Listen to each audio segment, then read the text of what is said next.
Pour ceux qui se sont déplacés, pour vous tous, je vous remercie pour votre présence donc à cette nouvelle conférence Cordoba. Ce soir, poursuivant notre cycle sur les lieux saints des religions monothéistes, après le judaïsme et le temple de Jérusalem, et le christianisme, où nous avons suivi les traces de son fondateur, et donc de ces lieux saints, nous allons parler du lieu saint principal de l'islam, donc de la Mecque. Notre invité de ce soir, Luc Chantre, a eu l'extrême courtoisie de bien vouloir participer à cette conférence Cordoba, et nous l'en remercions. Merci, monsieur.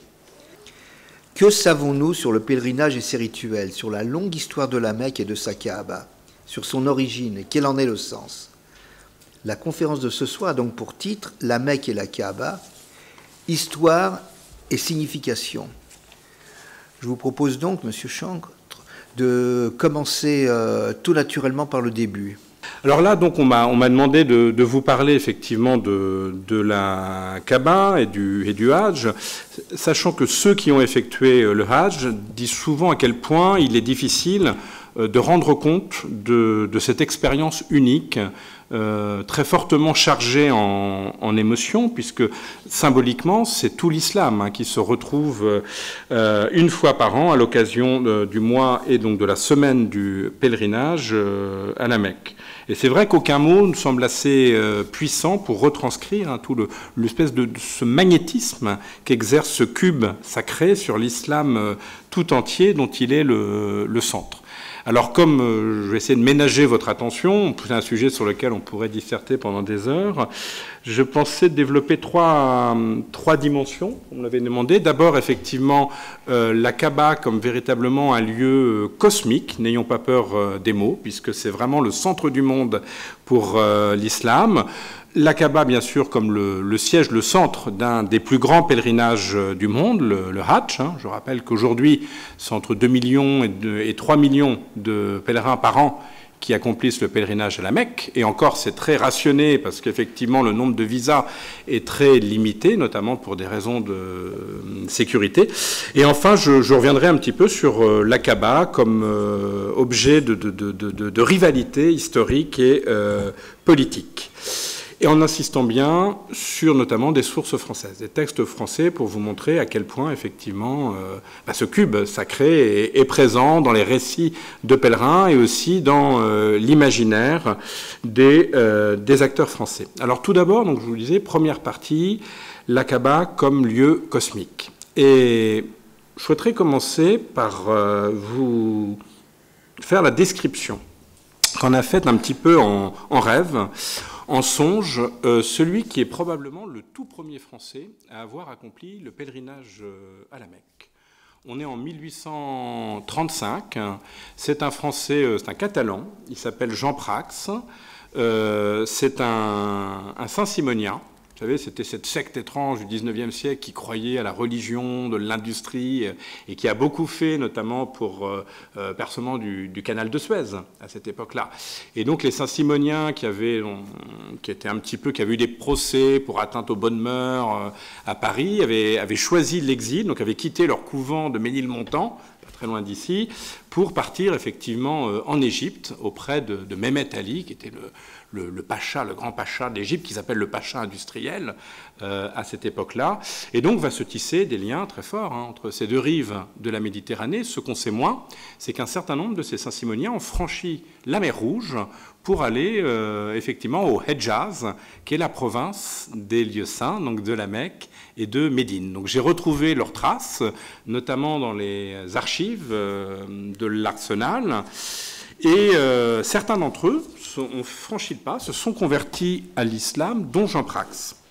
Et donc, dans une lettre que j'ai retrouvée aux archives de la bibliothèque de l'Arsenal, Jean Prax nous décrit les circonstances de sa conversion, une espèce de chemin de Damas où il part du Caire et il va à Suez avant de s'embarquer donc pour Djeddah.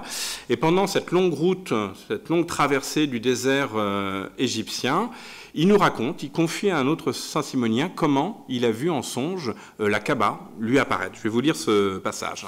C'est une lettre qui est datée du 22 août 1835. Lambert.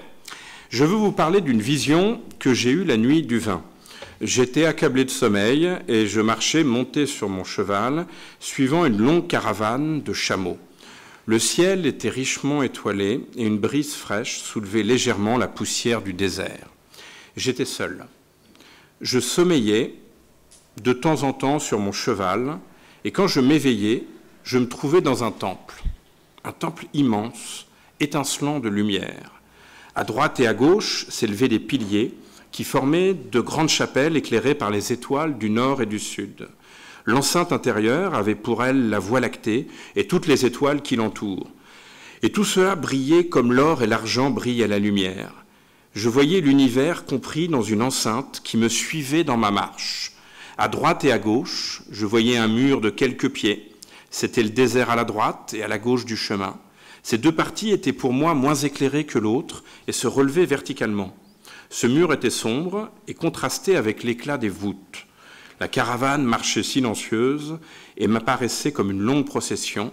C'étaient les produits de l'industrie que Dieu bénissait dans son temple. Donc vous voyez, c'est une espèce de chemin de Damas, quoi. Il décrit effectivement cette vision qui a été le prélude à sa conversion. Et puis comme il s'est converti à l'islam, il a eu le droit de franchir le périmètre sacré qui entoure effectivement les lieux saints du pèlerinage. Et c'est donc probablement le premier Français qui est rentré à la Mecque. Parce qu'il y a eu beaucoup de voyageurs français qui n'étaient pas musulmans, qui se sont arrêtés à Djeddah.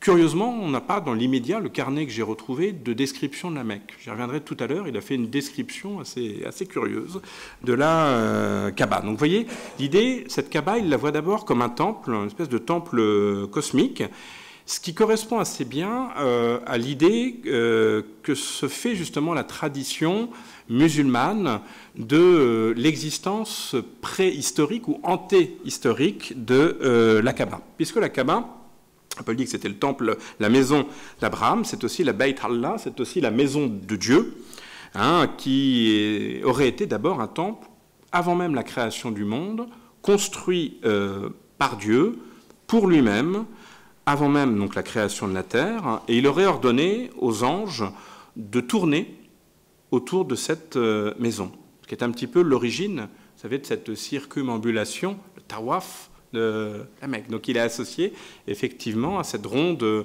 continuelle des anges autour de cette maison de Dieu. Et puis après, il fait tomber du ciel une pierre qui au début était blanche, qui est devenue après une pierre noire, paraît-il du fait du péché des hommes. Et cette pierre a été en fait la pierre de touche sur laquelle s'est construite la terre, en un second temps. C'est donc, vous voyez, une espèce de point zéro de l'espace et du temps. Comme aujourd'hui, la Kaaba est un peu ce pôle vers lequel, ce centre, vers lequel se tournent, en principe, 5 fois par jour, tous les musulmans pour la prière. C'est la Qibla, c'est la direction, ce pôle, qui est aussi le lieu d'orientation de la prière, mais également du sacrifice. Donc vous voyez, centralité de la Mecque qui fait qu'elle est couramment appelée al-Qura, ça veut dire la mer des pays, ou on traduit même par la mer des villes. Et des géographes arabes parlent même de nombril du monde. Donc vous voyez, il y a cette idée aussi de ce ventre du monde d'où a émergé la terre. La tradition dit également que la Kaaba aurait été construite, faite à partir d'émeraudes du paradis, et que l'un de ces coins aurait été constitué d'une étoile. Et c'est très poétique. Et à l'intérieur même, on y trouverait des lampes qui éclairent effectivement l'intérieur de la Kaaba d'une lumière d'or un peu paradisiaque, une forme de promesse du paradis, une préfiguration du paradis. D'où cette idée qu'il existerait à côté de la Kaaba visible, celle qu'on peut voir régulièrement quand vous allez sur les chaînes satellitaires, que ce soit Al Jazeera, Al Arabiya, je ne fais pas de publicité, il existerait à côté de cette Kaaba visible une Kaaba céleste qui serait invisible à l'œil nu et qui effectivement existerait en permanence à côté de ce bâtiment matérialisé. Et c'est peut-être, une question que je me posais, cette Kaaba invisible à l'œil nu, qu'un pèlerin des Aurès aurait vu en 1935. J'ai retrouvé, cette fois-ci c'était aux archives du Quai Branly, les carnets d'une anthropologue, Thérèse Rivière, qui a notamment sillonné la région des Aurès, dans l'Est algérien en 1935, et qui a assisté au retour d'un pèlerin dans son village.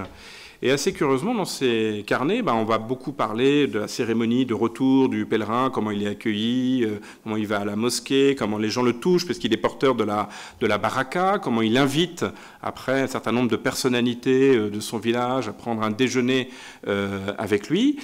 Elle essaye de lui faire parler un petit peu de son pèlerinage, et comme c'est assez difficile, c'est tellement fort en émotion, qu'elle arrive à retracer dans ses carnets qu'une seule phrase.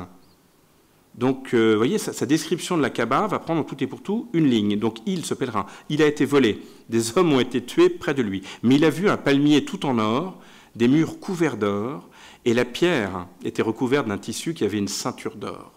Il pourra mourir, il ira tout droit au paradis. Vous voyez, il y a un peu cette image de cette Kaaba un peu stellaire, dorée, qui existerait. Peut-être, effectivement, on peut se poser la question, peut-être, effectivement, l'a-t-il vu. Alors après, cette Kaaba cosmique, qu'est-ce qu'il en est de la Kaaba qu'on connaît aujourd'hui, je veux dire la Kaaba terrestre? Et là, la tradition nous renvoie, effectivement, à l'âge des patriarches, ou plus exactement des prophètes pour l'islam, puisque Ibrahim est le premier musulman. Pour l'historien Al-Tabari, la Kaaba, alors qu'elle est pourtant située dans une cuvette, aurait miraculeusement réchappé au déluge. Alors pourquoi? C'est pas parce qu'elle était sur une éminence, c'est parce qu'elle aurait été enlevée par Dieu au ciel au moment du déluge. Et quant à Noé lui-même, de son côté, il aurait sauvé la fameuse pierre en la dissimulant au sommet, voire même à l'intérieur d'une des montagnes qui dominent la Mecque, la montagne d'Abou Kobaïs. Il y a plusieurs montagnes qui dominent effectivement la Mecque. Cette montagne est particulièrement sacrée parce que c'est là, effectivement, où à l'occasion, pendant le déluge, aurait été cachée cette pierre. Et puis après, bien entendu, arrive l'épisode d'Ibrahim, dont la tradition relate qu'il a été effectivement le constructeur, ou plus exactement le reconstructeur de la Kaaba. Alors, Ibrahim aussi, vous savez, dans un premier temps, chasse sa concubine égyptienne Agar avec son fils Ismaïl dans le désert. Ils vont se réfugier pas très loin de la Mecque, et au moment où ils allaient mourir de soif, l'ange Gabriel va effectivement montrer une source à Agar, qui est la source de Zamzam, effectivement, cette source qui va sauver la vie à Agar et à son fils Ismaël. Donc cet épisode est essentiel, puisque les pèlerinages, d'ailleurs, sont souvent associés des sources.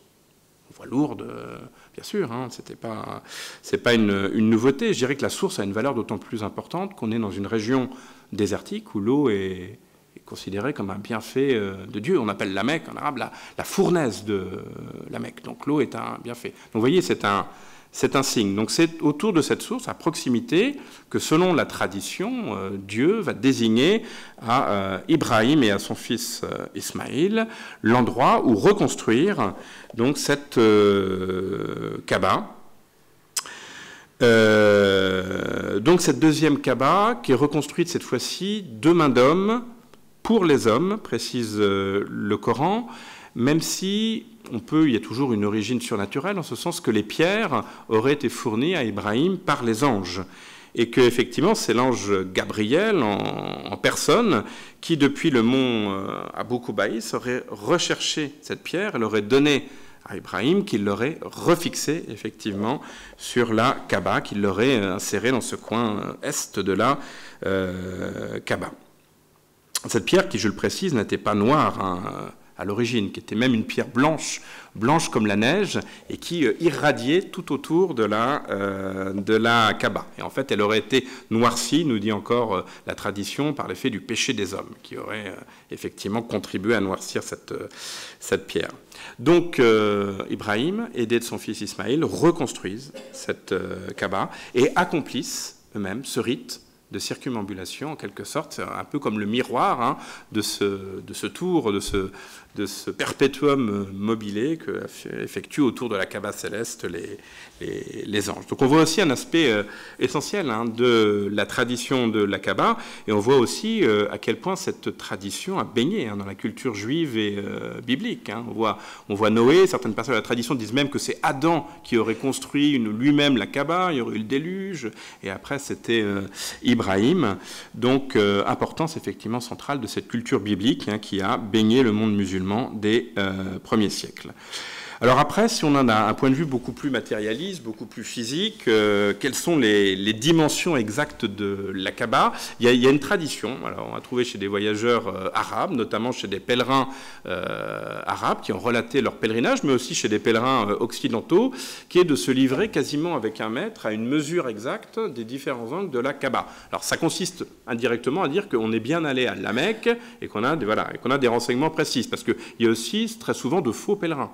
Comme le fait de revenir du pèlerinage confère un charisme particulier, il est fréquent de trouver des imposteurs, effectivement, qui prétendent être allés là-bas, alors qu'ils n'y sont pas allés. Alors, la Kaaba, c'est pas un scoop, je vais vous réveiller, c'est pas un cube parfait. Les quatre faces ne sont pas égales. Alors, j'ai les dimensions précises, hein, je pense qu'elles sont à peu près bonnes. Hein. Côté est, elles font à peu près, on est à 11,68 m. Du côté occidental, on est à peu près à 12,01 m. Du côté sud, on est à 10,18 m. Du côté nord, à 9,90 m. Donc, vous voyez, il y a une marge d'erreur d'à peu près,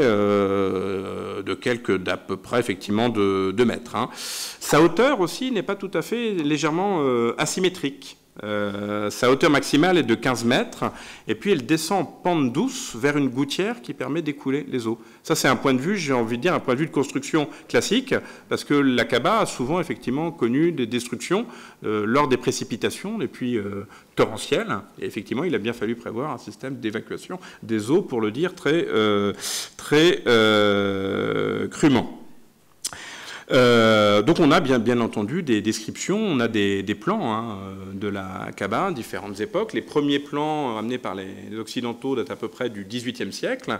Et puis après, on a eu des photographies de la Mecque qui ont été faites donc, par des voyageurs français. Donc l'un des plus connus, c'est un photographe d'Alger qui s'appelait Jules Gervais Courtelmont, qui a travaillé pour l'illustration énormément, et qui a fait son pèlerinage, qui s'est converti à l'islam, et qui a fait son pèlerinage en 1894. Et Slimane Zeguidour, qui n'a pas pu venir, avait republié en son temps son récit, qui est assorti justement de planches photographiques, où on voit très bien, effectivement, il est allé sur ce mont sacré, hein, Boukoubaïs, pour essayer de photographier d'en haut la Kaaba. Donc comme je vais y venir maintenant, c'est aussi un objet religieux qui est frappé d'une forme de tabou. Il y a aussi ce tabou de l'image et de la représentation. Il a pris le soin de dissimuler son appareil Kodak dans un panier pour pas qu'on le voie. Donc il y a vraiment cette idée, on a l'impression de voler un petit peu un coin de Kaaba. Et après lui, quelques années plus tard, il y a eu un autre pèlerin algérien, un musulman d'Algérie, comme on disait à cette époque, l'officier Mohamed Ben Chérif, qui lui a pris le risque de vouloir photographier la Kaaba, mais à l'intérieur même du périmètre sacré. Et effectivement, il raconte comment un bédouin à côté de lui a pris sa canne et lui a brisé son appareil. Donc il est revenu, malheureusement, son ouvrage, son récit de pèlerinage que j'ai réédité il y a 2 ans, parce que c'est un texte magnifique, extrêmement vivant, dessus, n'est assorti d'aucune image, mais on n'a qu'une description, je dirais, mystique hein, de la Kaaba, et pas de description physique comme je viens de le faire. Alors le deuxième point sur lequel je voudrais revenir avec vous, c'est effectivement la Kaaba, j'ai appelé la Kaaba sacrée et interdite, la Kaaba comme lieu de pèlerinage. À l'occasion d'une foire annuelle, la Mecque étant au centre, hein, comme vous le rappeliez, de route caravanière, on se rendait effectivement dans le cimetière mécois. Aujourd'hui encore, d'ailleurs, la Mecque reste un lieu commercial important, pas forcément un centre commercial au sens du hub, commercial, mais quand vous allez, paraît-il, à la Mecque, moi, n'étant pas musulman, je n'ai pu m'approcher qu'en périmètre de la frontière, mais les photos qu'on peut voir à côté, maintenant à la Mecque, c'est rempli de malls à l'américaine, donc ça reste toujours un lieu d'échange de commerce très important. Il y a les souvenirs du pèlerinage, il y a toujours des marchands du temple, ça c'est dans tous les pèlerinages, mais aussi on va à la Mecque pour faire des affaires.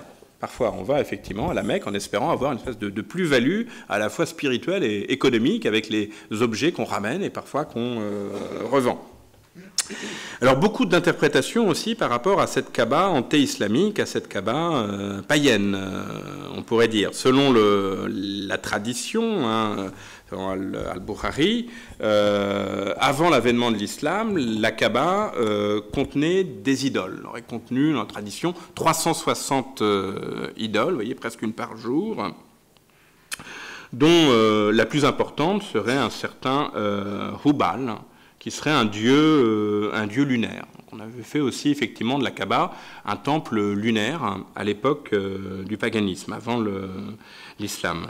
C'est une hypothèse alors qui est aujourd'hui remise en compte par un certain nombre d'auteurs, hein, notamment Jacqueline Chaby, qui, à partir de la traduction de textes anti-islamiques, dit qu'effectivement, il ne s'agirait pas véritablement d'idoles au sens où l'entendait, par exemple, dans la Rome antique, au sens, effectivement, de statues anthropomorphiques, mais plutôt des pierres, des bétiles, qui seraient des pierres lisses où on enfermait le sacré. Donc vraiment des pierres qui sont dotées d'un pouvoir, d'une puissance sacrale, et que l'on promenait de campement en campement. Donc c'est un peu des objets de culte itinérants, même si chacun, ces bétiles, a sa demeure, qui est généralement plutôt dans des dépressions humides, et donc près de sources, ce qui correspond un petit peu à la topographie aussi de la Mecque. Une formule, on est vraiment dans une dépression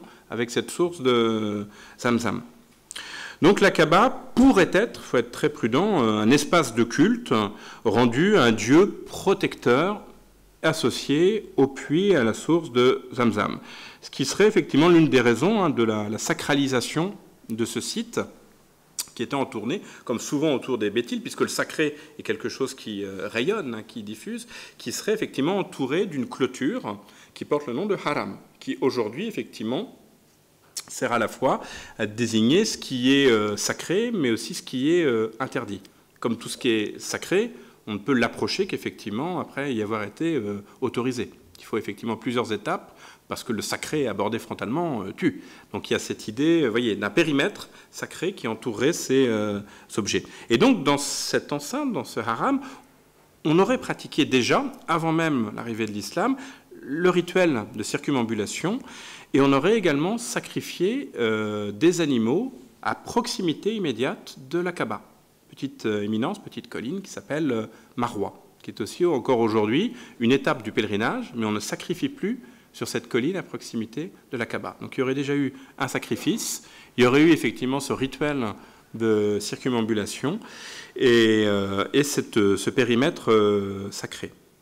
Et le fait est que, d'ailleurs, ce pèlerinage n'est pas le seul pèlerinage mécois. Il y a un pèlerinage qui aurait été spécifiquement mécois, qui porte le nom de Umrah. Aujourd'hui, la Umrah, c'est le petit pèlerinage qu'on effectue juste à la Mecque. Ce n'est pas le grand pèlerinage, le Hajj. Donc il y aurait eu ce pèlerinage qu'on pourrait dire presque urbain à la Mecque. Et il y aurait eu un autre pèlerinage, lui porte le nom de Hajj, à Arafat, qui est une colline qui est effectivement à quelques kilomètres de la Mecque, et qui là serait, selon Jacqueline Chaby, un pèlerinage plutôt de bédouins, un pèlerinage pastoral qui est associé à un rite rogatoire, un rite. Chaque automne, les tribus bédouines venaient à Arafat pour demander précipiter l'arrivée des pluies. Comme la pluie est associée effectivement, est un bienfait des dieux, on venait en pèlerinage en quelque sorte pour accélérer l'arrivée des pluies pour interpeller l'astre solaire. Et pour effectivement, c'est pour ça qu'on quittait la plaine de Arafat au début du coucher du soleil, et après on déferlait sur la plaine qui était juste derrière, un petit peu en préfiguration des flots d'eau qui effectivement déferlent après du ciel dans la plaine. Et donc il y aurait eu également un sacrifice, alors plutôt de chameaux, pense-t-on, à Mina, qui est aujourd'hui le lieu, effectivement, Mina, où on procède effectivement au grand sacrifice à l'occasion du pèlerinage. Et donc c'est le prophète qui a contribué à la fois à islamiser ces deux pèlerinages et en même temps à n'en faire plus qu'un. De ce pèlerinage urbain et de ce pèlerinage bédouin se renaît effectivement le Hajj, qui combine à la fois des rites mécois et des rites, j'ai envie de dire, mais quoi, en dehors de la Mecque. Qu'a fait donc le prophète? Donc il a supprimé le sacrifice qui avait lieu à l'intérieur du haram mécois. Il a gardé effectivement celui de Mina. Il n'y a qu'un seul sacrifice en islam. C'est une façon aussi d'intégrer peut-être aussi ces deux dimensions, le monde urbain, le monde bédouin, dans un rite intégrateur pour l'ensemble de la communauté musulmane. Et puis le geste qui est le plus connu, celui qui est rapporté par la tradition, bien sûr, c'est la destruction des idoles. Quand en 630, les Mécois, donc les musulmans, les Médinois, effectivement rentrent à la Mecque pour accomplir le pèlerinage, le prophète aurait effectivement détruit l'ensemble des idoles qui se trouvaient notamment à l'intérieur de la Kaaba. C'est pour ça qu'aujourd'hui, la Kaaba, c'est un cube, mais c'est un cube vide. Il est vide, effectivement, parce que aucun objet ne saurait être l'objet d'un culte. Puis j'ai envie de dire, si c'est la maison de Dieu, Dieu en islam étant transcendance par définition, il ne peut pas être contenu dans l'espace, donc il peut être symbolisé que par ce vide. Donc destruction des idoles, et puis islamisation du haram, puisqu'en même temps que la Mecque va devenir le centre du monde musulman, il est un lieu interdit au nom musulman. Notre signification, donc haram sacré, et haram aussi interdit. Aujourd'hui, quand vous allez en voiture, ça se fait beaucoup en Arabie Saoudite pour faire le Hajj, vous prenez l'autoroute et quand vous arrivez à proximité du haram, vous avez une bretelle d'autoroute pour les non-musulmans pour effectivement contourner la Mecque. Et sinon, la route principale, c'est Only Muslims. C'est juste seulement pour les musulmans que vous franchissez en voiture. Donc, les premiers voyageurs européens à avoir franchi ce seuil ont été, bien entendu, des convertis, ou pense-t-on des convertis? Vous savez, c'est au XIXe siècle, on aimait beaucoup se déguiser, on se travestissait beaucoup. Mais donc ils sont très très nombreux. On a par exemple un Espagnol, Domingo, au début du XIXe, Domingo Badia. On a un voyageur suisse, Jean-Louis Burckhardt, qui a écrit des ouvrages très très importants, qui est vraiment une référence pour les voyageurs dans la péninsule arabique à cette époque. Et on a effectivement notre Jean Prax, un autre Saint-Simonien, qui a rédigé donc un carnet intime, un peu fou, un peu saint-simonien, avec des formules mathématiques, physiques, des poèmes, des pièces de théâtre. Sauf que dans ces carnets, on a absolument, manuscrit, on n'a aucune description de la Kaaba. Sauf une description symbolique où à un moment, il la compare à un grand navire jeté sur la mer. Bon, ça n'avance pas tellement l'historien. Par contre, il a dû être sollicité, vraisemblablement, par la Société de géographie, à cette époque-là, qui était très avide de ces récits de voyager. Au 19e, on veut maîtriser l'espace, donc on demande aux voyageurs de relater leurs récits. Et 6 ans donc après son séjour en Arabie, il nous a livré un article très curieux qui s'intitule « Notice sur la Mecque et sur les femmes musulmanes ». Et dans ce petit article, il va glisser insensiblement, j'ai envie de dire, du haram au harem, et évoquer la condition de la femme musulmane. Alors vous allez me dire, c'est peut-être un point de vue qui peut sembler très très orientaliste. On est à l'époque, vous savez, où les peintres représentent l'intérieur des harems, qui est un objet de fantasme. Et puis à l'époque coloniale aussi, on assimile le harem à une forme de prison.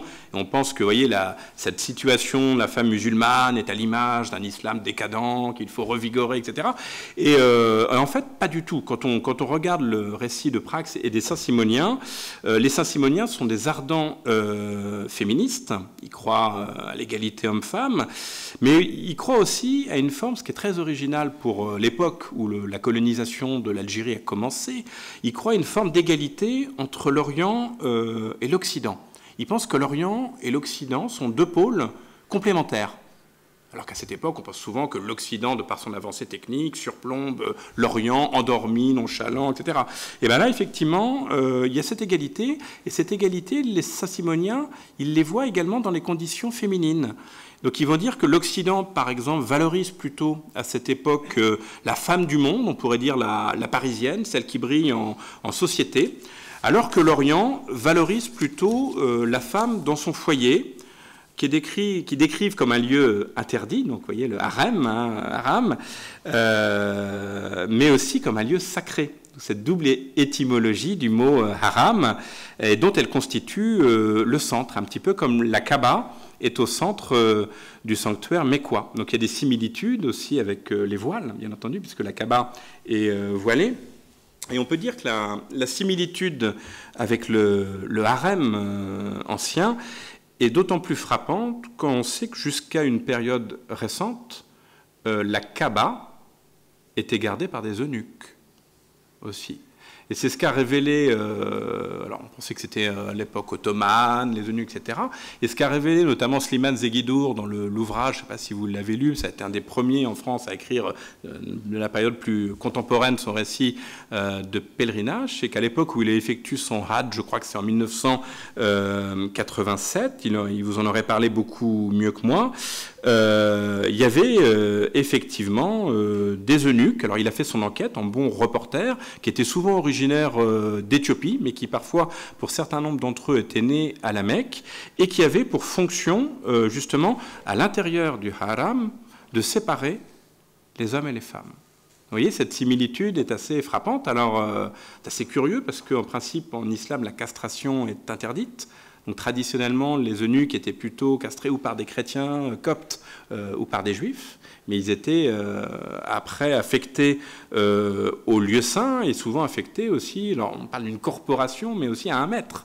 Donc c'est très délicat. Il est révélé en 87, en gros, il y aurait une situation qui n'était pas très éloignée d'une forme d'esclavage, genre esclavage de luxe. Parce que c'est des castrats qui sont très bien payés, qui sont considérés un peu comme des dieux vivants. Il décrit les pèlerins qui leur embrassent leurs mains à cette époque-là. Et alors Slimane dit qu'effectivement, depuis la publication de ce livre, il n'y a plus de nuques, paraît-il, officiellement à la Mecque. Donc on a dit qu'il est persona non grata du fait de ce chapitre entier qu'il a conservé, qui est tout à fait fascinant sur les eunuques de la Kaaba. Alors c'est une interdiction, effectivement, faite aux non-musulmans, qui peut sembler un petit peu paradoxal, puisque précisément la Mecque est une ville qui est considérée, du fait de sa centralité et de son accessibilité croissante. C'est vraiment la ville, si tous les chemins mènent à Rome, on peut dire qu'à une époque, tous les chemins menaient à la Mecque, même si elle a progressivement perdu de sa centralité commerciale. Les grands axes se sont plutôt déplacés vers le nord et vers la Syrie. Malgré tout, une fois par an, à l'occasion du Hajj, elle retrouve sa centralité commerciale. Et effectivement, tout le monde musulman afflue des quatre coins de l'islam. C'est par grande caravane. Et à cette époque, il faut approvisionner, comme on est dans une région très pauvre, l'Arabie d'avant le pétrole, donc il faut approvisionner la ville sainte en eau, en blé, et on voit aussi, classique, toute une économie du pèlerinage qui va se développer progressivement avec des corporations spécialisées, donc des corporations de porteurs d'eau, les Zemzemi, et aussi des corporations de guides du pèlerinage qu'on appelle Muttawifin, c'est-à-dire littéralement ceux qui effectivement tournent autour de la Kaaba, en fait des guides du pèlerinage qui vont guider les pèlerins dans les différents rites du pèlerinage, les prières à réciter et puis effectivement les étapes à ne pas manquer, parce que c'est une obligation juridique, il ne faut pas manquer une étape du Hajj, sinon il n'est pas valable. Développement de la navigation en mer Rouge, développement également de la navigation à vapeur, et le port de Djeddah, qui est, je dirais, au centre de la mer Rouge, va progressivement redevenir, à partir du XVIIIe siècle, un pôle important, un port de transportement, un entrepôt aussi situé entre les Indes et l'Égypte. Donc il compte une importante communauté indonésienne, une importante communauté indienne. Et donc cette importance commerciale, mais aussi religieuse, peut expliquer que Jeddah a été le premier port de la mer Rouge où les Européens ont décidé d'implanter des consulats. Les Britanniques ont été les premiers en 1837, et comme à cette époque les Français et les Britanniques s'observent en permanence, les Français vont créer leur premier consulat de la mer Rouge à Jeddah en 1839, 2 ans plus tard. Il est confié donc à un orientaliste, Fulgence Fresnel, qui connaît très bien la région. Donc vous voyez, ces postes consulaires sont très représentatifs de l'expansion européenne dans la zone et qui va aller en se renforçant avec les progrès de la navigation à vapeur, puisque avec le progrès de la vapeur également, les pèlerins se rapprochent de plus en plus facilement des lieux saints. Je dirais que la Mecque aussi réacquiert de sa centralité parce qu'elle est de plus en plus accessible, notamment en vapeur. Là où par la route, il fallait parfois, quand on parlait du parti du Maroc, il fallait parfois une année complète, voire plus si on faisait des étapes dans des sanctuaires dans des villes. Là, effectivement, que le développement de la navigation à vapeur, parfois il faut plus qu'un mois, voire effectivement 20 jours au départ d'Alger ou de Bougie à cette époque-là. Donc, importance de la navigation à vapeur. Mais le problème, c'est que cette hégémonie, je dirais, cette avancée progressive de l'Europe dans la région est précisément freinée par le fait que ces consuls qui sont censés protéger les pèlerins, en même temps qu'ils protègent le commerce, la plupart d'entre eux ne sont pas musulmans. Et donc ils voient leur protection diplomatique s'arrêter au mur du port de Jeddah. Donc en gros, on protège des pèlerins à l'arrivée quand ils débarquent, et puis après, on leur laisse à leur sort, à leur triste sort. Ils ne peuvent pas franchir effectivement le haram. Donc vous voyez, dans cette Europe qui se veut toute puissante au XIXe siècle, qui veut véritablement maîtriser le monde, là, cet interdit sacré du haram fait que voilà, la puissance européenne bute au pied de la Kaaba. Donc c'est pour ça que la Kaaba, alors qu'elle était plutôt un objet de fascination au début du XIXe siècle, XIXe romantique des voyageurs, va commencer aussi à attirer les foudres des Européens qui vont voir effectivement dans ce lieu fermé, à l'influence européenne, un lieu de complot. On pense que la Mecque, effectivement, à la Mecque, tous les ans, se trame un gigantesque complot contre les empires européens, qui s'intitulent eux-mêmes puissance musulmane. Donc ce périmètre sacré devient véritablement un objet de fantasme.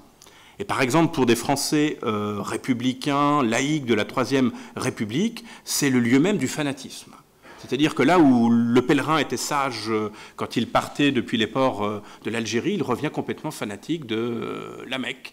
Et les descriptions qui en sont faites par l'époque, par les voyageurs, parfois confirment des administrateurs républicains dans cette idée. Par exemple, comment est-ce que le caïd Mohamed Ben Chérif, dont je vous ai parlé, qui a fait son Hajj en 1913, décrit les cérémonies du Tawaf. Donc il écrit que la pierre noire est assiégée de toutes parts par des mains tendues et suppliantes. Des fanatiques se bousculent pour l'effleurer.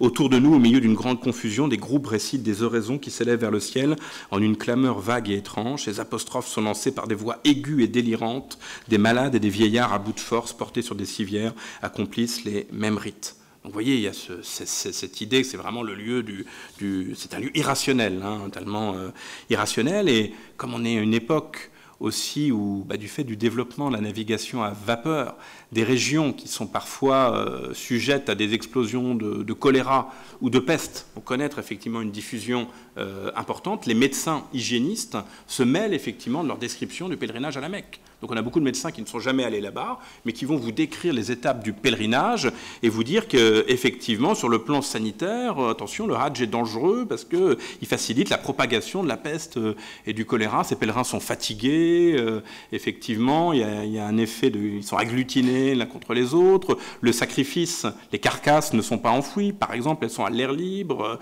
Donc effectivement, là, il y a un siège de choléra. Donc vous voyez, il y a une très grande méfiance.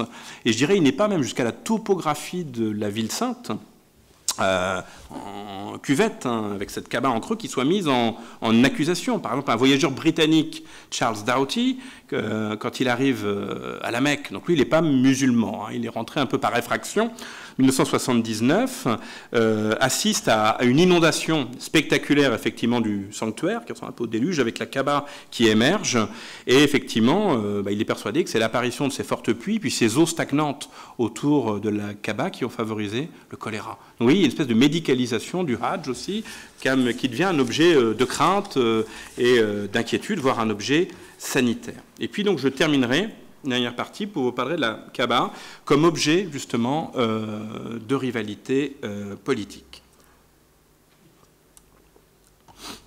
Oui, c'est dans ce type de circonstances que la Kaaba révèle toute sa fragilité en tant que bâtiment, mais aussi en tant qu'objet de rivalité politique. Justement, en fait, de rivalité, la tradition rapporte que juste avant la révélation, donc juste avant naissance de l'islam, alors que la Kaaba tombait en ruine, les Koraïch, c'est-à-dire la principale tribu mécoise dont est issu le prophète Mohammed, les Koraïch décident de reconstruire la Kaaba. Donc tout se passe bien entre les différents clans, jusqu'à ce que 4 clans commencent à se disputer l'honneur de refixer la pierre noire sur la Kaaba qui a été reconstruite.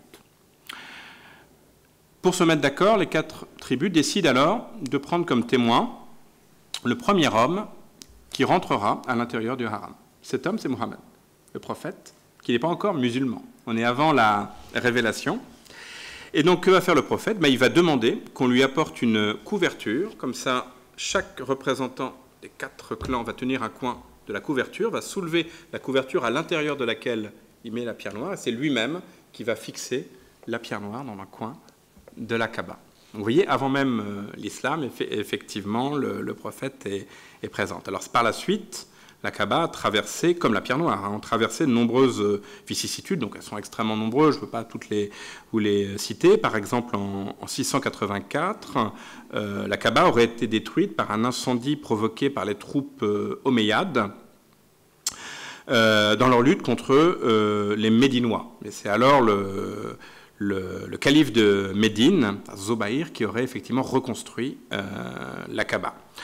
Pour ce qui est de la pierre noire, il y a un épisode qui est assez traumatisant. C'est en 930, c'est une secte chiite, la branche ismaélienne, les Karmates, qui étaient localisés autour de l'actuel Bahreïn, qui aurait, lors du sac de la Mecque, un sac très long, où ils ont détruit une grande partie de la ville, et se seraient emparés de la pierre noire qu'ils auraient emmenée avec eux Bahreïn. Vous allez me dire, ça fait penser à ces bétiles qu'on transportait avec soi, sauf qu'il a fallu près de 21 ans, il a fallu négocier pour qu'effectivement la pierre noire revienne à la Mecque, et semble-t-il, on aurait subi des dégradations. Moult reconstructions, notamment une des plus récentes à l'époque ottomane, hein, dans les années, on pense, 1630, ou à la suite de pluies diluviennes. 3 murs vont s'écrouler. Le sultan ottoman de l'époque, Mourad IV, en ordonne la reconstruction. Donc vous voyez, c'est quelque chose d'extrêmement fragile que cette maison sacrée. Et cette fragilité, on pourrait dire, a une conséquence aussi, c'est qu'il faut la protéger, puisque la Kaaba est un objet sacré enveloppé.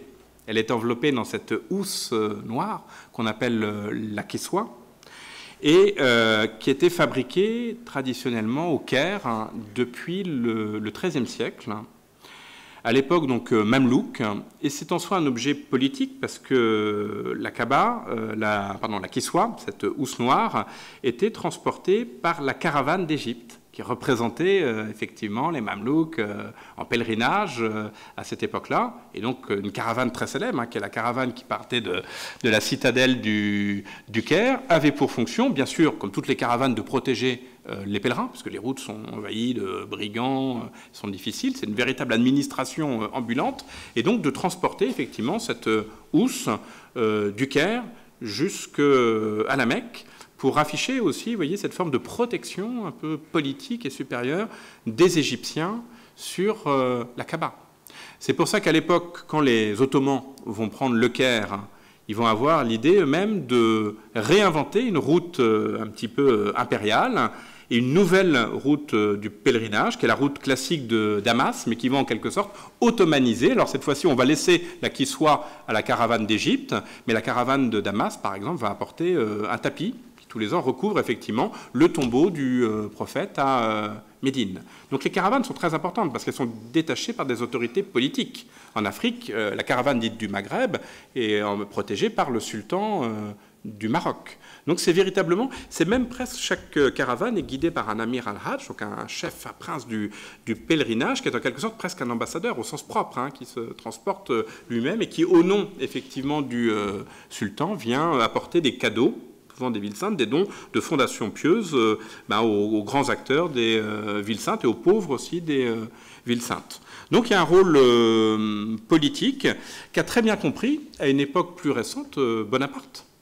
Napoléon, quand il envahit l'Égypte, en 1798, on aurait pu croire que Napoléon, homme de la Révolution française, considère que tout ça, c'était des bondieuseries, ils veulent interrompre cette pèlerinage. Il a bien compris tout le prestige qu'il pouvait trouver à protéger cette pèlerinage de la Mecque. D'ailleurs, lui-même se fait appeler Halib Bonaparte à cette époque-là. On l'appelle effectivement le grand sultan, et il a très bien compris qu'en se mettant comme protecteur de la caravane d'Égypte, en essayant de faciliter l'acheminement de cette caravane jusqu'à la Mecque, il en retirerait un prestige très important. Les premiers temps, vous savez, ils étaient arrivés en Égypte avec les messages de la Révolution française. On vient vous libérer, vous, les peuples arabes, de la domination ottomane. La traduction avait été très mauvaise, paraît-il, personne n'y avait rien compris. Donc on y avait vu une croisade, tout simplement. Donc il y a ce besoin, vous voyez, de se relégitimer. Il va flatter Bonaparte, les oulémas, au Caire. Et il veut lui-même être un peu, comme les Mamelouks, le protecteur de la caravane du Caire. Donc objet fragile parce qu'effectivement elle peut être détruite. Et c'est vrai qu'à la Kaaba s'attache également tout un imaginaire millénariste. En 1834, un autre Saint-Simonien, l'autre Saint-Simonien qui a franchi la mer Rouge, qui s'appelle Maurice Tamizier, qui a écrit un long récit de voyage sur la campagne au Hedjaz et en Hassir, côté, a rapporté une prophétie selon laquelle un jour, les chrétiens, une prophétie qui lui a été contée à Jeddah, selon laquelle, donc un jour, je le cite, les chrétiens aborderont en si grand nombre au Hedjaz qu'ils pourront former une longue chaîne qui s'étendra depuis Jeddah jusqu'à la Mecque. Dans la cité sainte, quelques infidèles s'occuperont à démolir la Kaaba, tandis que leurs frères s'en feront passer les pierres de main en main et les jetteront au fond de la mer. Il ajoute, Tamizier, que les musulmans savent que les Européens disposent à cette époque de très fins voiliers et qui, d'un instant à l'autre, pourraient vomir des milliers de soldats sur le territoire sacré. Et on prétend, à cette époque, effectivement, que déjà Kolsoum, donc la mer Rouge, communique avec la Méditerranée, chose, ajoute-t-il, que certainement que le prophète n'aurait pas dû permettre. Donc vous voyez, déjà, le canal de Suez, déjà cette idée que les navires, effectivement, la modernité européenne, ces navires crachant du feu, vont arriver, effectivement, avec des milliers de soldats à la Mecque pour détruire, effectivement, la Kaaba. Cet imaginaire millénariste, c'est pas simplement ces légendes de Saint-Simonien. Il existe un hadith selon lequel Mohammed aurait lui-même annoncé la destruction définitive de la Kaaba comme signe de la fin des temps. Donc elle est associée aussi à l'imaginaire millénariste. Et Al-Bourari évoque aussi l'existence, la présence qu'il y aurait un Éthiopien aux jambes courtes qui détruira la Kaaba pierre par pierre, marquant ainsi la fin du Hajj. Donc, vous voyez, on a beaucoup parlé ces derniers temps de la Syrie comme un territoire, une terre millénariste. La Mecque, bien entendu, et la Kaaba est associée à cet imaginaire. Alors, on peut aller très loin. Cette légende de Tamizier, est-ce que ça serait pas aussi, alors il y a cette hantise, vous voyez, ce projet de canal de Suez, est-ce que ça serait pas aussi une réminiscence de ce qui a été un projet fou pendant les croisades, où il y avait un croisé qui s'appelait Renaud de Châtillon, qui a envisagé de faire effectivement une croisade jusqu'à la Mecque pour détruire la Kaaba. C'était un fou furieux, son épopée n'a jamais atteint le Hedjaz, ils ont été totalement décimés. Paraît-il que les chroniques chrétiennes en parlent très peu, mais que les chroniques musulmanes en parlent beaucoup. Donc oui, il y a eu un traumatisme effectivement assez fort et qui a déchaîné un petit peu tout un imaginaire millénariste. On peut prendre des exemples, on n'a pas besoin de remonter jusqu'aux croisades, à des époques récentes. Je pourrais finir effectivement par là. Par exemple, au début du XXe siècle, il y a une guerre. Vous savez que l'Italie s'est lancée dans l'aventure coloniale plutôt tardivement. Dans les années 1910, il y a une guerre entre l'Empire ottoman et l'Italie. Et donc les Italiens vont décider, entament le blocus de la mer Rouge. Et chez les musulmans qui redoutent du fait de ce blocus l'impossibilité de se rendre en Hajj, la rumeur circule que les Italiens, donc sous-entendu le pape, auraient bombardé la Kaaba pour forcer les Turcs à négocier. Mouvement de panique dans le monde musulman, et notamment en Inde, où va être créé un mouvement qui s'est intitulé la Société des serviteurs de la Kaaba, dont les membres vont jurer de consacrer leur vie au service des lieux saints. Panique chez les Britanniques. Pensez jusqu'ici avoir une vision très libérale du Hajj. C'est un voyage comme un autre, on laisse effectivement les musulmans l'accomplir, on ne réglemente pas comme dans le pèlerinage français. Les Britanniques vont être obligés de répondre en affrétant eux-mêmes des navires pour les pèlerins. Et cette rumeur a été tellement efficace que les Italiens ont finalement renoncé à s'emparer du port de Jeddah.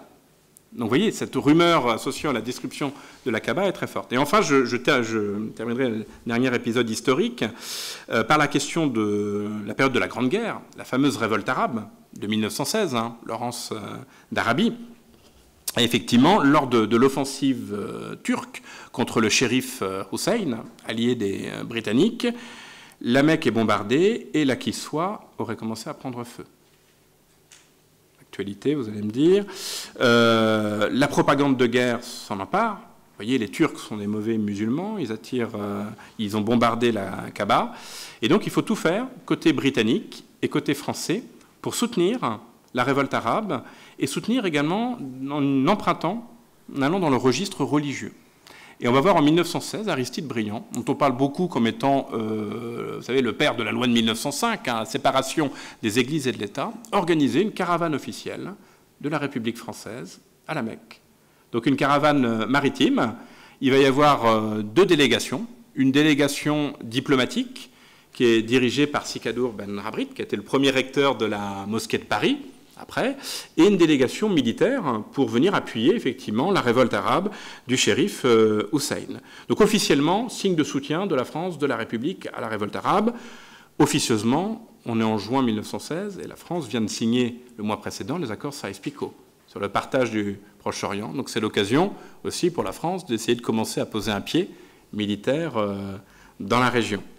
Et donc, la France va être mise à l'honneur à l'occasion de ce pèlerinage de guerre, puisqu'il avait été interrompu pour cause de guerre sur le canal de Suez en 1915. La France est remise à l'honneur, et Ben Rabrit et Kadi, donc le chef de la mission militaire, sont invités par le shérif Hussein officiellement à nettoyer l'intérieur de la Kaaba. C'est quelque chose, c'est un rite, à l'occasion, le 9e jour du mois de Zulhijjah, effectivement, quand les pèlerins sont partis à Arafat et que le sanctuaire est plus accessible, les souverains, ceux qui gouvernent les villes saintes, donc à l'heure actuelle, ce sont les rois d'Arabie saoudite, invitent souvent des personnalités étrangères, alors, musulmanes, à nettoyer l'intérieur de la Kaaba. Donc c'est aussi un peu un rite diplomatique. Et alors le fait qu'effectivement deux Français d'Algérie soient invités comme ça au cœur de la Kaaba à nettoyer les lieux saints fait courir effectivement, encore une fois, des rumeurs. Rachid Rida, un réformiste musulman qui est présent à cette époque au Hajj, fait courir le bruit sur la fake news, on pourrait dire, que les Français voudraient, comme Bonaparte, dit-il, transporter la pierre noire au Louvre, puisqu'ils sont présents. Et donc le shérif Hussein le fait taire immédiatement, Rachid Rida, parce qu'il est dans une opération de séduction à l'égard de la France et de l'Angleterre. Donc 1916 également, l'objet de cette mission, cette délégation officielle au lieu saint, était d'acquérir, au nom du président de la République française, mais par l'entremise d'une association cultuelle musulmane, puisque les chrétiens, les non-musulmans ne peuvent pas posséder de propriété à la Mecque, et d'acquérir une hôtellerie des Maghrébins à la Mecque. parfois on appelle hôtellerie de la République française à la Mecque, dont la France a été propriétaire, qui donne sur la Kaaba, qui permettait à l'origine d'héberger les pèlerins les plus pauvres et qui, au fil des ans, va plutôt héberger les pèlerins les plus riches, les délégations officielles, puisqu'on va reprendre cette tradition, notre République laïque va reprendre cette tradition des pèlerinages, des convois officiels à la Mecque. Et donc, le gardien de cette hôtellerie va avoir un statut de vice-consulte. Donc vous voyez, c'en est fini de ce périmètre interdit. La France est bien présente au sein des lieux saints, donc le Hajj ne fait plus peur. À cette époque-là, il y a une forme effectivement de familiarisation avec le Hajj, et effectivement on organise des pèlerinages officiels pour les musulmans de l'Empire à l'occasion de et les musulmans de métropole, bien entendu, à l'occasion de chaque Hajj. Donc je voudrais juste finir par l'un des très beaux récits, justement, de description de la Kaaba, qui a été écrit en 1929 par un peintre français d'Algérie, converti à l'islam, Étienne Dinet, et qui a décrit justement des pages très belles. Donc c'est un peintre, donc on va voir une description à la fois religieuse et très esthétique de la Kaaba dans son livre qui s'appelle « À la maison sacrée d'Allah ». Donc après une prière et 2 prosternations en l'honneur de la mosquée, nous nous dirigeons vers le centre de l'immense cour pour accomplir le tawaf, comme il l'écrit, c'est-à-dire des circuits rituels autour de la Kaaba. Mais où est-elle ? Au premier moment, nos regards éblouis par les lampes électriques qui étincellent de tous côtés ne parviennent pas à la découvrir. Et pourtant, nous sentons qu'elle est là. C'est vers elle que se tournent tous ces fidèles en prière. Bien mieux, c'est autour d'elle que ces nombreux pèlerins accomplissent les 7 circuits du tawaf, en psalmodiant des invocations. Nous avançons et tout à coup nous la devinons, mystérieuse dans son invisibilité, presque complète, et provenant de ce que sa kiswa noire, âgée d'1 an, a perdu de son éclat, et se confond entièrement avec les pentes sombres du Djebel Abi Kubays, et avec le ciel nocturne. Elle dresse sa masse imposante au-dessus de nos têtes, et l'inscription d'or que la ceinture aux 2 tiers de sa hauteur, scintillant sous nos yeux des lampes, semble une écriture surnaturelle, suspendue dans le vide ou gravée dans le ciel au milieu des étoiles. Vous voyez encore cette idée cosmique. Cette apparition si différente de celle que nous attendions nous secoue profondément. Et c'est avec une palpitante émotion que nous approchons de ce cœur de l'islam, vers lequel, comme le sang dans les veines, affluent toutes les prières de tous les coins de l'horizon pour le vivifier. Puis il l'ajoute, parce que ce récit est écrit en français, pour le lecteur européen trouvera peut-être cette traduction un peu longue et monotone, avec ses répétitions, si bien qu'en réalité, elle soit abrégée. Si nous avons tenu à lui donner cette importance, c'est pour prouver que, contrairement à l'opinion des orientalistes, il n'y a pas la moindre trace de fétichisme dans les rites pratiqués autour de la Kaaba. C'est toujours Allah seul que l'on implore, jamais la pierre noire ou la Kaaba. Ce temple n'est que le point central où viennent se réunir les prières de 300 millions de fidèles pour parvenir à s'y gerber à celui en dehors de qui il n'est pas de Dieu. Et cette idée de direction unique et de réunion en une seule gerbe de toutes les prières imprime à la prière de chacun des croyants une ferveur et une force incomparables. Et enfin, lors de son dernier tour, son pèlerinage qu'on appelle le tour d'adieu, le pèlerinage de désacralisation, à la fin de son pèlerinage, il va décrire en lui, le peintre, en termes esthétiques, la Kaaba, ce cube. Et vous allez voir qu'il va faire le rapprochement avec le cubisme à cette époque. Nous avons exprimé donc plus haut les inoubliables émotions religieuses que nous avons ressenties en présence de la maison sacrée. Disons maintenant les impressions qu'elle nous a produites au point de vue esthétique. Pourquoi la Kaaba, c'est-à-dire le cube, produit-elle une telle émotion religieuse et une telle impression esthétique ? Les tentatives des artistes cubistes pour démontrer la beauté d'un cube n'avaient jamais réussi qu'à nous en faire constater la laideur.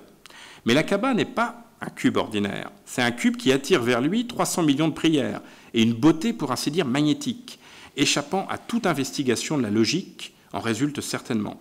De même, les drapeaux, qui ne sont que des morceaux d'étoffe, dégagent une beauté résultant des sentiments qu'ils inspirent. Et de plus, la Kaaba est imprégnée de cette beauté mystérieuse que l'islam imprime à tout ce qu'il touche. Gestes de la prière, rites, appel du muezzin, rythme des invocations, la lecture du Coran, architecture des mosquées, calligraphie, art musulman, etc. Maintenant, si nous l'étudions avec nos faibles yeux de théoriciens de l'esthétique, nous remarquons que les proportions de ce cube, sa hauteur, comparée à sa largeur et à sa longueur, qui diffèrent entre elles, lui enlèvent toute monotonie et toute froideur. Elle n'est pas exactement au centre de la cour. Ses dimensions comparées à celles des arcades et à celles des maisons et des montagnes sur lesquelles elle se détache sont des plus heureuses. Puis, son voile d'un noir inimitable, résultant de 2 noirs damassés, celui du fond et celui des inscriptions religieuses calligraphiées en ligne à angle aigu, sa merveilleuse inscription d'or placée aux 2 tiers de sa hauteur, et enfin le chef-d'œuvre incomparable de sa portière, barrée au milieu par une inscription calligraphiée en grands caractères, ruisselante d'argent, et encadrée par d'autres inscriptions et décorations d'or parsemées d'étoiles argentées. Tous ces détails réunis composent un ensemble qui ne correspond à aucun système décoratif ou architectural connu, mais qui, en plus de la commotion religieuse, produit une commotion esthétique d'un genre inexprimable et surnaturel. Donc vous voyez, il va lui être donné à Étienne Dinet de ce que souhaite intérieurement tout pèlerin musulman qui accomplit le Hajj, c'est-à-dire qu'il va décéder l'année, il ne va pas décéder devant dans le haram, hein, on dit souvent que c'est la grâce voilà, pour un croyant absolu, il va décéder le 24 décembre, la veille de Noël, 24 décembre 1929, quelques mois seulement après avoir contemplé la Kaaba. Voilà, donc Étienne Dinet qui a fait ce magnifique récit et qui a fait d'ailleurs quelques peintures de la Kaaba, donc vraisemblablement avant, à partir de, je pense, de photographies, mais qui l'ont aidé à préparer son pèlerinage en 1929. Voilà. Je m'arrête là parce que j'ai été un petit peu long et je vous remercie de votre attention. C'est vrai que c'est un invariant, c'est des choses qu'on trouve dans de très nombreux pèlerinages. Mircea Eliade a parlé justement d'un certain nombre de pèlerinages asiatiques. Moi, ce qui m'avait frappé aussi dans d'autres pèlerinages, type Lourdes, aussi, il y a parfois des processions au flambeau où il y a des cercles qui sont effectués pour des pèlerinages très contemporains. Donc effectivement, il y a souvent un peu, ça c'est, je dirais, dans l'anthropologie, cette thématique aussi du cercle et du carré. Aussi, hein, parfois du monde fini et du cercle qui n'a jamais de fin. Aussi, voilà, qui symbolise un peu le cosmos aussi, il y a cette idée. Alors, Mircea Eliade dit aussi ça peut être un rituel d'approche du sacré, qu'on n'aborde jamais frontalement, on l'aborde effectivement toujours en le contournant. Les cercles concentriques de plus en plus près, effectivement, parce qu'ils ne s'abordent jamais frontalement. Mais après, effectivement, voilà, il y a des thématiques un peu cosmogoniques, on pourrait dire, on approche sur ce cercle, le lien entre les pèlerinages, dont on pourrait penser que c'est une trajectoire linéaire, et ces cercles, même dans l'islam, il y a très souvent effectivement des tournées autour des tombeaux des saints de l'islam, qui sont eux-mêmes des petits hajj, qui reproduisent effectivement souvent ce modèle, parfois autour d'un carré, autour d'un... Voilà. Le rituel de la lapidation, effectivement, des 3 stèles, qui est lié, encore une nouvelle fois, qui est lié à l'épisode biblique d'Abraham, effectivement, tenté, effectivement, on ne sait pas si c'est si c'est Satan qui l'a inspiré, effectivement, c'est une forme qui a été repris, alors semble-t-il aussi, c'est que c'était lié aussi au pèlerinage bédouin. Il y avait aussi des jets de pierre et qui ont été, je dirais, biblisés, je ne sais pas si on peut le dire, islamisés tardivement après aussi. Pourquoi elle est recouverte de ce qu'on appelle l'œil de poisson, de cette espèce de scaphandre on pense qu'effectivement c'est pour le protéger. Après c'est pour protéger la pierre noire qui est elle-même recouverte d'une forme de résine, si bien qu'on a du mal à deviner en quelle matière elle est faite. C'est la pierre de lave, est-ce que c'est de la basalte? C'est plus effectivement dorénavant. Alors est-ce que les pèlerins l'ont effectivement beaucoup touché? Il y a une résine dessus. Parfois même cette coque en argent est même très profonde. Donc il y a aussi beaucoup de pèlerins qui ont la tentation de mettre la tête directement pour embrasser et pas seulement la pierre noire. Donc à partir du moment où vous avez un mouvement continu entre la Kaaba, c'est même extrêmement dangereux. C'est pour ça aussi qu'on a mis des gardiens autour pour éviter justement que les pèlerins n'aient la tentation, parce qu'il est tradition, celui-ci on l'abaisse plutôt avec la main, mais certains même vont carrément s'engouffrer la tête à l'intérieur de cette protection. Les chiites sont des musulmans, hein, donc ils vont à la Mecque, bien sûr, à Najaf et Karbala aussi, voilà, mais bien sûr, cérémonie en mémoire du martyr, effectivement, de Ali et Hussein, effectivement, vous savez, ces cérémonies sanglantes commémorent, c'est tout le martyr dans le chiisme aussi, mais bien entendu, la Mecque est un lieu et la première ville sainte pour les chiites, avec tous les problèmes diplomatiques que ça suppose, et pas seulement depuis l'époque récente, hein, entre chiites aussi et sunnites. Cette époque-là, très souvent, les pèlerins chiites se plaignent, avant même Khomeini, etc., hein, d'être maltraités dans les lieux saints, ils les considèrent comme des musulmans de seconde classe. Exactement. Oui, vous avez les trois lieux saints et Jérusalem, voilà, effectivement. Alors Médine en tant que tel ne fait pas partie du Hajj, hein. C'est simplement une ziyara, c'est une visite au tombeau du prophète. mais qui était longtemps considéré, l'islam, comme une forme de pèlerinage. Par exemple, pour des pèlerins de rite malékite, hein, d'Afrique du Nord, c'était presque aussi important que le Hajj. Hein. Et effectivement, on se prosternait devant la tombe du prophète, et les Wahhabites, quand ils ont pris Médine, on dit attention, on met des gardiens pour empêcher que la tombe du prophète ne devienne un objet de culte, puisque le prophète n'est qu'un homme, effectivement, et les Wahhabites sont contre l'islam des saints, hein, voilà, confrérie. Donc il fallait surtout pas que Médine devienne un lieu de pèlerinage au même titre que la Mecque, là où Médine avait une importance centrale, effectivement, pour à la fois des confréries et puis plus largement un certain nombre de... en référence au sacrifice d'Ibrahim et d'Ismaël, bien sûr.